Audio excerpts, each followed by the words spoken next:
shoes and out the door. 5, I'm alive. 6, 7, 8, feeling great. Welcome everyone to this edition of Beyond Your Wildest Genes podcast. I'm your host today, Dr. Wanda Lee McPhee, and with me is my guest, Niki Gratrix. Niki is an award-winning, internationally renowned registered nutritionist, mind-body expert, and health writer, helping people to optimize energy. In 2005, she co-founded one of the largest mind-body clinics in integrative medicine in the UK, with patients in 35 countries, working as director of nutrition until 2010. The clinic specialized in treating chronic fatigue, won an award for outstanding practice in 2009, and later published preliminary studies in 2012 on its results with patients in the British medical journal Open. In August 2015, she hosted the largest ever free online health summit on overcoming fatigue called the AbundantEnergySummit. We'll talk more about that later. She interviewed 29 world-leading experts on optimizing energy with over 30,000 attendees from around the globe. She writes regularly for a range of health magazines in both the UK and the US, speaks internationally at health conferences, and appears on radio and television. Niki is currently the Education Director at NES Health and SuperCharged, a quantum biology technology company. So today we are excited to host Niki on Beyond Your Wildest Genes podcast. There is no one listening, I am sure, who would not like more energy. So we are going to focus on building energy and the role of emotional trauma and stress on gene expression and health throughout your lifetime. Welcome, Niki. Thank you so much, Wanda. Thank you so much for having me. It's great to be here. Well, the first thing I'd like to start with when we talk to someone new to our audience is just finding out a little bit more about you, getting to know the messenger behind the message. So can you tell us a bit more about you and how you started into this field of energy, emotional health, and well-being?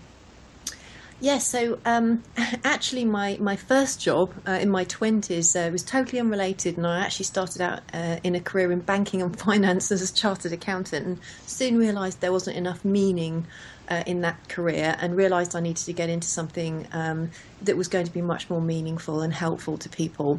And just as I left that whole career and I was retraining as a clinical nutritionist, I met my then business partner at the time, who I co-founded the clinic with, and he'd actually been sick for 10 years or so. Well, actually it was 7 years. 2 of those years were bedbound, housebound, with chronic fatigue, and very ill.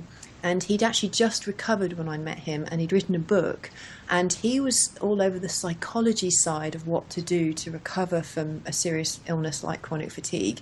And I'd just done the nutrition, so we decided to start the clinic together, working with fatigue and burnout and that kind of thing.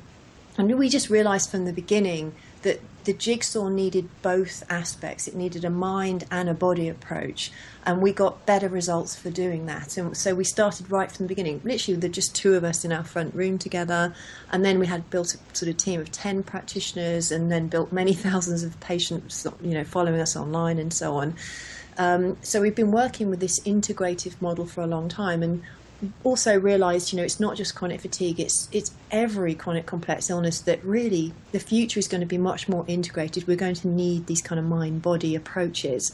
So yeah, that was a little bit about how I kind of got into this, starting in not the even in the right career, but yeah. Well, I think we're all lucky that you found your way to where you have. So emotional trauma and stress, how important is that in attaining energy and keeping your health? It's so important, and I actually think that unresolved emotional trauma in childhood is probably the most underexposed risk factor for all major chronic health conditions in the world today. I think it's our number one health care priority, actually. And when you hear the statistics about how emotional trauma affects adult health across a lifetime, it's fairly mind-blowing. So I'll touch briefly on a little bit of that. There were some very big studies done, started in the mid-1990s, and it was the CDC and Kaiser Permanente. And Kaiser Permanente had a huge database of patients. So they did their first study with 17,500 adults, and they looked at adverse childhood experiences, and they're called ACEs, adverse childhood experiences. and totted up how many ACEs somebody had in their childhood and linked that to, correlated it to their risk for developing disease in later life. At the time, they identified 10 different types of ACEs, and actually the researchers themselves admit that there's more than 10. But they were just using the 10 that they originally started to research with, and there was also published research on the area. So just briefly what they were looking at, what are we talking about when we say emotional trauma in childhood? Well, in this original study, they were talking about parents separating or divorce, physical, sexual or emotional abuse, physical and emotional neglect, domestic violence, mental illness in the family, substance abuse or incarceration by a related family member. And the statistics that came out from that were stunning. So, for example, 67% of all the adults had experienced at least one, and of those, 80% had experienced more than one ACE. So the ACEs is probably likely to be much higher than that in the general population. So other things they missed off the list was asking people, had you experienced bullying or racism or perhaps homophobia, that kind of thing, a physical trauma in childhood that required hospitalisation, witnessing violence, death of a caregiver, financial crisis, homelessness. So there were quite a few they missed off. And the other thing they missed off is they actually ignored the fact that actually trauma, emotional trauma, is intergenerationally inherited. So we have third-generation survivors of the Holocaust have the same physiological symptoms as their grandparents. And there are sort of rat studies showing you can condition parent rats to respond to something, and then amazingly the child, the baby rats will respond to the same stimulus. So trauma is actually, and also trauma that the mother has during childhood, the baby picks up on that as well, and that's been shown to be transmitted as well. And there's also, I won't go into detail, but there's something called covert trauma. So it's not the so obvious types of trauma. What traumatizes one person won't traumatize another. It depends how sensitive you are. Some people are more sensitive and others less, and so on. So I think what we could probably say about that is that everybody has experienced an ACE, at least one. If you're on planet Earth, this is what we're sort of discovering. So it's hugely common, pretty much everybody's has had one. But these are the kind of statistics we're looking at in terms of how important it is for energy, for health in general, and for avoiding, chronic illnesses in later life. If you have a high level of ACEs, you have a dramatic increased risk in 7 of the top 10 causes of death. If you have 4 or more ACEs, your relative risk of chronic obstructive pulmonary disorder, for example, is 2.5 times higher than people with 0 ACEs. Hepatitis risk is 2.5, depression 4.5, cancer 2.5, diabetes 1.6 times higher, stroke is 2.6 times higher, and being suicidal is 12 times higher. If you have 8 or more ACEs, you have triple the risk of lung cancer and increase a risk of 3.5 times of getting heart disease. So people with 6 or more ACEs have a reduced lifespan of 20 years. 6-fold increase of chronic fatigue syndrome with ACEs in childhood. 60% of women with fibromyalgia report having suffered sexual abuse. Huge study of 15,500 adults on autoimmune links, huge link with autoimmunity and on ACEs in childhood. In fact, if you're a woman and you have ACEs from your childhood, it's the likelihood that you will develop an autoimmune disease is as strongly correlated as smoking is with lung cancer. And it's also obesity. It's actually where the study started. They were originally looking at obese patients and couldn't work out why a lot of people were dropping out of the program that they were on. And when they started to investigate, an extraordinary number of people were just saying they'd experienced childhood trauma. So it's big.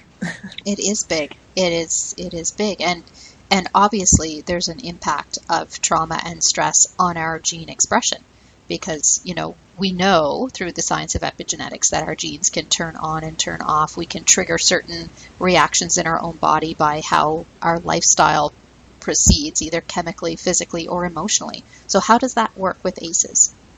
Yes, so the research has shown that early chronic stress, it's so important that chronic stress experienced by children, it's much more impactful and it lasts longer. If you don't intervene and reverse it, it's going to be for life, because the child's brains are still developing, obviously.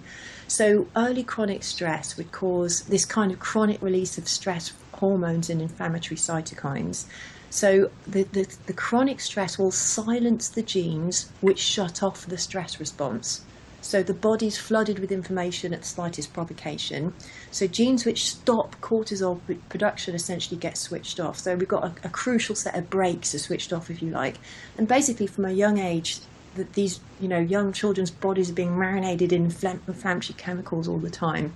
So there's also been a couple of major researchers that have been looking at the ACEs in childhood and looked at whole groups of children, and actually it was amazing. They looked at the gene expression and found changes across the entire genome, including genes implicated with cardiovascular diseases, obesity and cancer, correlated with people with high levels of ACEs as children. So it's really this chronic early life stress. It creates this low-grade, it also creates low-grade inflammation in the brain as well, which we didn't actually think was possible. We thought the brain couldn't get inflamed, but now we realise it does.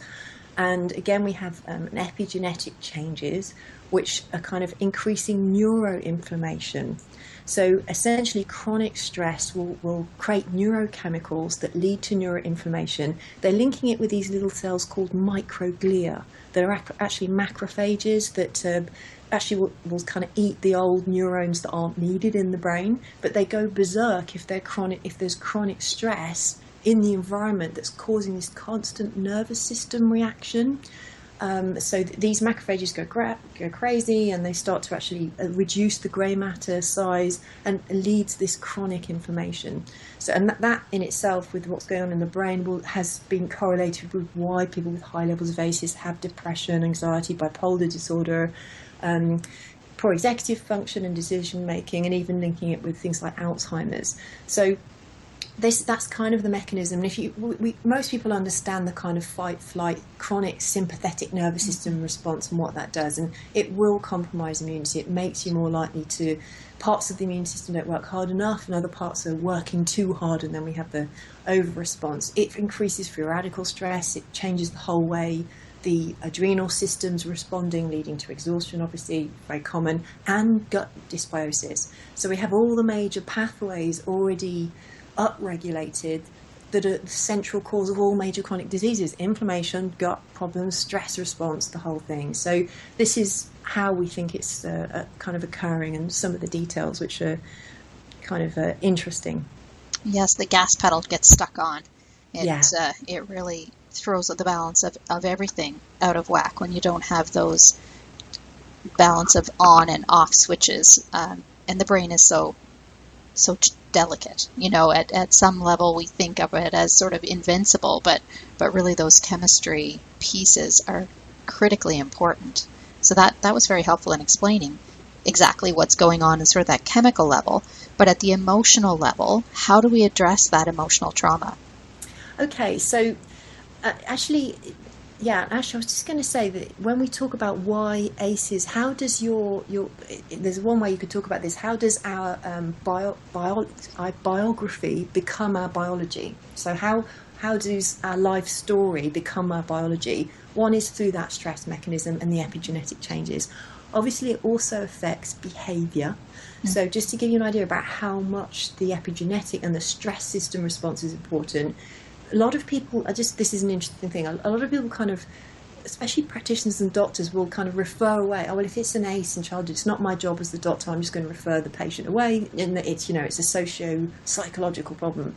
And that's true to some degree, because ACEs do impact behaviour. So you've got a big increased risk of, if someone has ACEs, of binge drinking, of smoking, of destructive health habits, and so on. I just wanted to give this really amazing statistic. It's not in that those behaviour changes are not enough to explain why people have these increased risks. And I'll give you an example. If you have 7 ACEs and you have normal body weight, you have normal cholesterol, you don't drink, and you don't smoke, you still have a 360% increased chance of getting heart disease if you've got an ACE and you have that healthy lifestyle. So that is how critical this stress response, this epigenetic changes and the kind of sea of inflammation that is going on because of this chronic low-grade inflammation. So just to say that, because it's very interesting when people kind of understand that.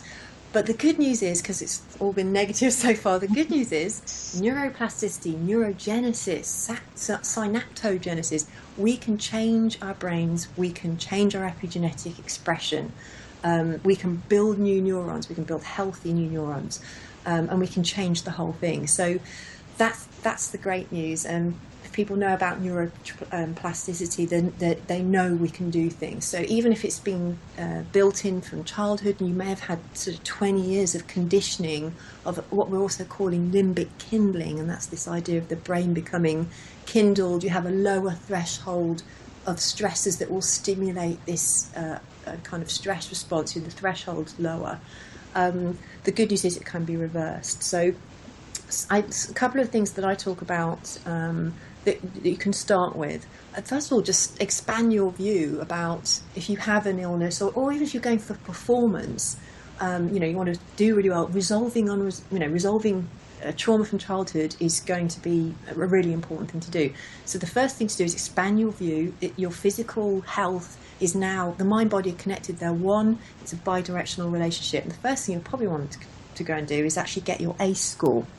So I have a page on my website. It's completely free. It's at www.nikigratrix.com ACE score, and it's just a page, and you can literally just toss up and start to explore your own ACEs and kind of how many you may have, and you can see all the correlations between the risk factors that are on the website as well. And then there's things that you can start to do at home that don't require professional help to start out. Exploring one thing you could do, for example, I always recommend, there's only one book been written on the subject so far. It's called Childhood Disrupted by Donna Jackson Nakasawa. So if this resonates with you and it's of interest, that was a great book, and she tracks patient histories through their sort of childhood through to the treatments and how successful they were in overcoming things. And it's a really good just to relate to the patient stories. So you'll find your own stories in there as well. And so some of the things you can do at home as well are you can actually start writing and exploring your own history and your own childhood. And writing has been found, like journaling, has been found to be useful. But you'll need a bit more than that as well. So the other things that you can do is a useful kind of book or system to start exploring how ACEs have impacted you, because ACEs affect how you develop your personality as well, and it sort of defines your personality drive. So, for example, if you were criticised excessively by caregivers as a child, it leads to self-worth issues, and there's two different ways you can go, but one of the things you can do with that is become a hyperachiever.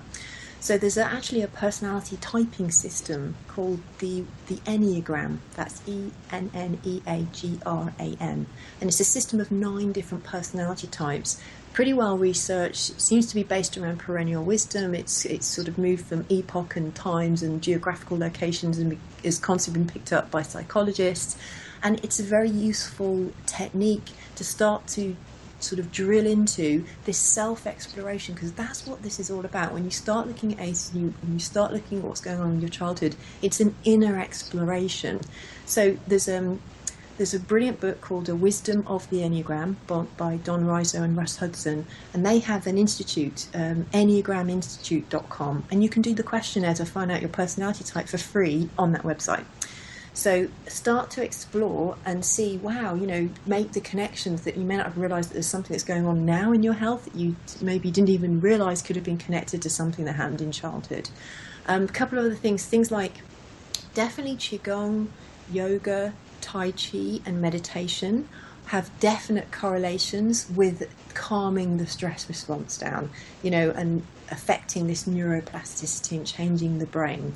And all of those things are very helpful and supportive, as are breathing. And you can, they're a good supportive and ongoing thing, and everybody should be doing some kind of practice with that. But what I would say is that when in the more severe cases of trauma, those things may not always actually resolve the trauma and clear it. So I've had many patients where they were so anxious and kind of wound up in the limbic kindling. And remember, this is neurons that are hardwired to respond to stress. You tell someone like that to go and meditate, just send them off, go and meditate, and they either can't, or they can meditate at the time, and then when they go back into their normal life, they go straight back into the same stress responses. Or it makes them more anxious because they think, oh my goodness, I can't meditate, I'm terrible at this, oh my goodness, I'm never going to recover. And it just, the anxiety continues. So that's important for people to know that, don't worry if you've tried all those things, they haven't really worked for you, because that's where I'd start to look at professional help. Mm-hmm.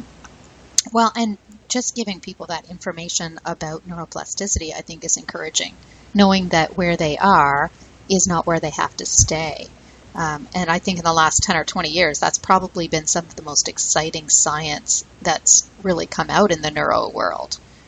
Yes, it's huge.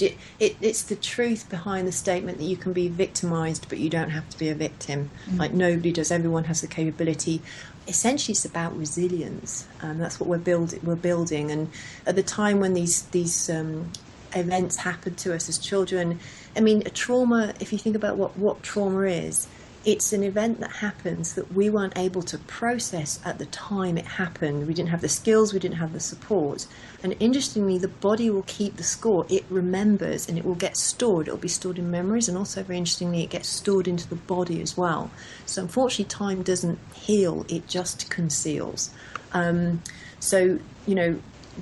If that's what a trauma is, that's a sort of lack of resilience at the time to deal with it if it gets embedded into our system. But the good news is you can readapt, and because of neuroplasticity and the idea we can build new neurons and increase the synaptic connections through conditioning. I mean, that's how the brain develops. Neurons that wire together, fire together. Oh, it's the other way around, like fire together, wire together. That's the learning process. So you can condition your brain, you can change the brain. So this is great news, and even and we can rebuild our resilience. But I could talk a little bit, I could just touch on a few of the professional side of things. Let's talk about that. Yeah, if people want to go and seek some extra help, professional help, if you've never explored these ACEs before in your own life, and you've never really talked about them, just getting some basic psychotherapy, which is just talk therapy, it can be really helpful. People can get releases and feel better just by being aware of how they felt. Things can change just by talking. So that can be supportive to some degree. Then you've got these other kind of techniques that will specifically focus on retraining the neural pathways, specifically focused on the brain. And you can do that with professionals who work with neurofeedback, so where they'll actually facilitate you learning to literally almost kind of do these kind of games on the computer, which will help you refocus and not over-respond to excessively distressors anymore. So neurofeedback. There's a lot of people out there, actually they mostly came from the UK, but using NLP techniques, neuro-linguistic programming. And we use that extensively, for example, with chronic fatigue, and it's being used for fibromyalgia. It's also being used in multiple chemical sensitivity. There's a lady that spoke that I interviewed on my summit, which we'll talk about at the end as well, a lady called Annie Hopper, who recovered from multiple chemical sensitivity using NLP. My business partner and the Optimum Health Clinic, they used NLP, and Ashok Gupta is somebody who was on my summit that I interviewed, where they're using it's a similar underlying principle, and it's the idea of what's called a stop technique. So when you're in the stress response, the idea is that you stop, you bring your awareness into the body, you feel your arms, your hands, your feet on the ground, and you bring your awareness in, and you make a conscious choice not to do the stress response. Now, the key thing is about this kind of work, and this is something that Dr. Jeff Bland commented on, because I interviewed him as well, the amazing founding father of the Functional Medicine Institute. It takes time to change your epigenetics and to change gene expression. It's not overnight, and people need to know that. Many of the practitioners I've seen, I've spoken to, you're talking about perhaps an hour a day for 6 months. That's in people who've had if you've been, in a stress state for 30 years, it's not going to change in a week. So you're reconditioning, and you need to be prepared and have the expectation of that kind of period of time. And actually, it needs to become a way of life and a way to keep it going as well. There are other techniques as well, something called EMDR, and I call those kind of more energetic techniques. So eye movement desensitization and reprocessing is EMDR is another thing you can go and get with a professional to do with eye movements that will repattern brain memories. Things like EFT and TFT, the emotional freedom technique, thought field therapy, some people will swear by that. To release the kind of blocked emotions. Other people find hypnosis helped them, and that there's a few other types. I won't overwhelm people. I have resources on my website as well, so if you want to look up these and kind of explore in more detail. For intergenerationally inherited trauma, family constellations work is amazing. And in my summit, Dr. Dietrich Klinkhardt was superb. He gave a superb knockout interview. He does family constellations work, and it's a type of group therapy to resolve trauma that's gone on in kind of previous generations. The last type that's worth mentioning for professional work, there's a superb doctor, psychotherapist called Dr. Peter Levine, and he wrote one of the best books in the trauma area, which is called Waking the Tiger, and he's created something called somatic experiencing. And this is where, trauma doesn't just get stored in the brain, or it's not even sort of around our head somewhere. It literally is stored in the muscles and in the body. And what he talks about is this fight, flight, and freeze response. And the freeze is the trauma. And it literally does get stored in different parts of the body. And in order to release it, we often need to connect back into the feelings of our body, and then feel the feelings that were never sort of sensed, known, and expressed at the time. And he got his idea from looking at animals, that when they have a traumatic experience, afterwards their bodies shake for a while.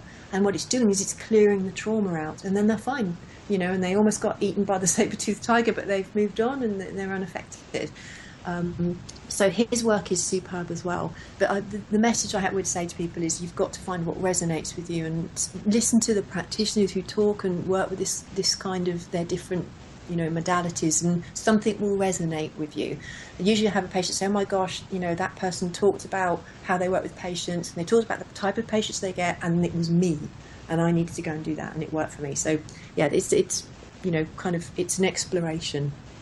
Well, you know what? I love that, because not everything is the same for each client or each patient or each person. So having multiple resources, one of those things, if you're persistent enough to keep digging and keep searching and keep exploring, something will register with you. So that is amazing. If your intention is true, I totally agree with that. If you're truly committed and at the deep level that you do want to recover or to get back to your optimum or stay healthy long term, yes, that I believe that's true as well. So in our last little bit here, could you share a little bit more about the Abundant Energy Summit? So what else do people need to know to resolve trauma and supercharge their energy? Yeah, so in the Abundant Energy Summit, we explored this. We got a chance to explore this in depth. This idea of taking both a psychology and a biochemical approach. And this is important, that if we're wanting to recover from a chronic illness, or we want to prevent that kind of illness from happening, we need to consider both the biology and the psychology. It's a little bit more complex because you're now looking at both. But what was brilliant is in the summit we were able to really go there, because we got 30 hours of time. Actually, it was higher than that. We had about 32 hours of world-leading experts in their area talking about the different modalities out there. And I had a kind of thought leadership panel, which was Dr. Dietrich Klinkhardt, Dr. Jeffrey Bland, probably the world's greatest theoretical psychologist, who's Ken Wilber, that I really collaborated with on the summit. Because what we need to do is we need to go beyond just the systems biology biochemical paradigm now, and we need a kind of framework both for practitioners and patients to expand their idea of what's everything that could be affecting my health. And we don't want to just keep talking about the word stress and just minimize the word stress down to meaning when you say stress to people, often people say, oh, it's the stresses of modern day living, it's having too many emails and the phone going off. No, there's something much deeper. When we talk about ACEs, gosh, it defines who we are as people, it defines our core drives, it affects our health across a lifetime, and we need to expand our awareness about what we mean by the word stress. It's so much deeper than the kind of shallow understanding. So in the summit, we had people like Dr. Joan Borisenki, who's a superb, one of the founding mothers of the psychoneuroimmunology movement. She has 3 PhDs from Harvard, and she explored how ACEs affect personality in the Enneagram. I mentioned Annie Hopper and Ashok Gupta, both using NLP techniques. Klinghardt covered family constellations and also a model he talks about his 5 levels of healing models, so we can expand our understanding of who we are and what's affecting our health. And it's not just a physical body, you've got an energetic body, you've got a mental body, you've got a kind of intuitive body, and so on. We looked at how beliefs and intentions affect health as well with Lynn McTaggart, who was the New York Times bestselling author of the book The Field and her follow-up books on that topic. I'll just mention another fascinating interview we had, and there's an amazing lady called Patricia Fennell who's doing stunning work on, when we talk about trauma, when somebody gets a chronic illness, they're diagnosed with it, it may have been fast or slow onset, but the process itself of becoming ill is a trauma. And this is another thing which the biochemical kind of focused community are not considering or even thinking about. So, and it affects, it affects the stages that people go through. And what you often see with chronic complex illness is stages. There's a crash stage, there's a kind of what you could call a misery stage, wired but tired stage, and then a relapsing sort of process of symptoms recurring, then better, then relapsing again. And we've always been just sort of looking at the biochemical causes of that, and in truth, it's often related to how the person was relating to what happened. The crisis of not being able to be the person they were before, the crisis of losing a job. And if they're in the crisis, like, oh my gosh, my life's falling apart, think about the neuroinflammation, think about what's happening to the gut. So anything you're doing on the biochemistry is not going to be as effective if you're not sure at what stage the patient's at. Are they in the trauma crash stage and so on? So it plays into every part of whether, if you're a practitioner working with patients as well. Dr. Leonard Jason, world-leading expert on the case definition of fatigue, talked about limbic kindling and fatigue. But we also had so we had a lot on the psychology side, and then we had all the best people coming from the biochemical side as well. So, people like Dr. Tom O'Brien talking about the impact of gluten on energy, Dr. Liz Lipsky on digestive health, Dr. Alex Vasquez on sort of mitochondrial function, and the brilliant Dr. Sarah Myhill also talking about mitochondrial function. She was my top-rated speaker. Everybody absolutely loved her. She's an amazing, passionate doctor working on fatigue. So there's a lot on there, and I just encourage people to go and check it out and see what, have a look through. And we've got, a special offer that we're doing, so people can access that for a little while at a special rate, especially for the podcast followers. Yes, Niki's been very generous with our listeners. We're going to be putting a link for a special 50% discount for those of you who would like more information. Just register for our newsletter at www.centerforepigeneticexpression.com, and we will include a link to the Abundant Energy Summit with a special discount code. So not only can you get all of that information at your fingertips on your computer, but you can get that at a very affordable fee as well. So thank you, Niki. If there is one message you want to leave with our listeners in closing, is there something you'd like to add? I'll pick up on something that you said and reiterate it. Just as we understand that we're biochemically individual, everybody is psychologically individual as well. It's biochemical and psychological individuality. So what may work for one person isn't going to work always for another. So don't be discouraged if someone goes out and says, I did this technique and it was amazing, and then you do it and it doesn't work. Don't lose hope. What works for one doesn't work for another. So hang in there and remember that it's going to take time to change epigenetic expression, but it's possible. And that's the most important thing. So hopefully a message of hope for people. That is fantastic. So I hope everyone enjoyed the podcast today. This has been Beyond Your Wildest Genes. If there's something in this message that you think could help someone else, please share it. We are free on iTunes, Podomatic, and a variety of broadcasters online. We'd love you to share this with your friends or anyone else that you think that we could help by giving them this information. Thank you so much to Niki Gratrix for joining us today, and we look forward to listening to more great experts on our next podcast. Thank you.